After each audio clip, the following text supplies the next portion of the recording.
The Gospel according to St. Matthew, chapter 9. And entering into a boat, he passed over the water and came into his own city.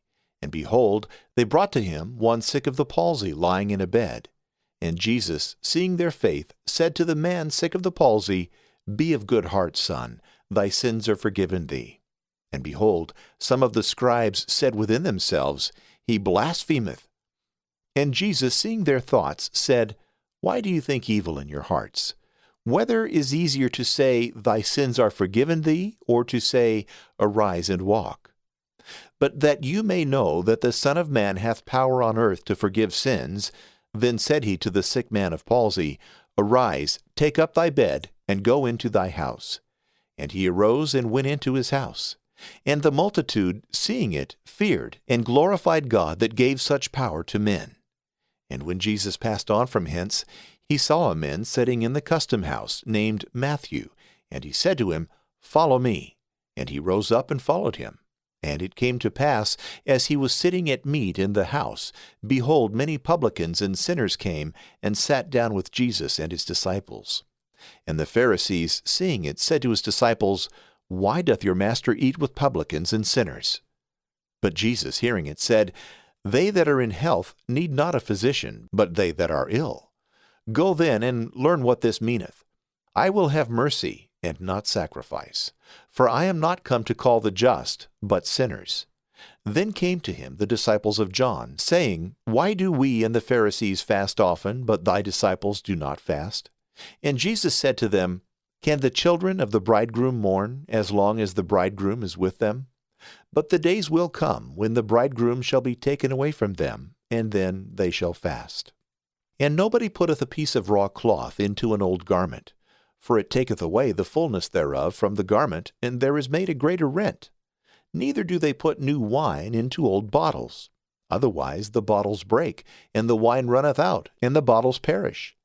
But new wine they put into new bottles, and both are preserved. As he was speaking these things unto them, behold, a certain ruler came up and adored him, saying, Lord, my daughter is even now dead, but come, lay thy hand upon her, and she shall live. And Jesus, rising up, followed him with his disciples. And behold, a woman who was troubled with an issue of blood 12 years came behind him, and touched the hem of his garment. For she said within herself, If I shall touch only his garment, I shall be healed. But Jesus, turning and seeing her, said, Be of good heart, daughter, thy faith hath made thee whole. And the woman was made whole from that hour. And when Jesus was come into the house of the ruler, and saw the minstrels and the multitude making a rout, he said, Give place, for the girl is not dead, but sleepeth. And they laughed him to scorn. And when the multitude was put forth, he went in, and took her by the hand, and the maid rose. And the fame hereof went abroad into all that country. And as Jesus passed from thence, there followed him 2 blind men, crying out and saying, Have mercy on us, O Son of David. And when he was come to the house, the blind men came to him. And Jesus said to them, Do you believe that I can do this unto you? They said to him, Yea, Lord. Then he touched their eyes, saying, According to your faith be it done unto you.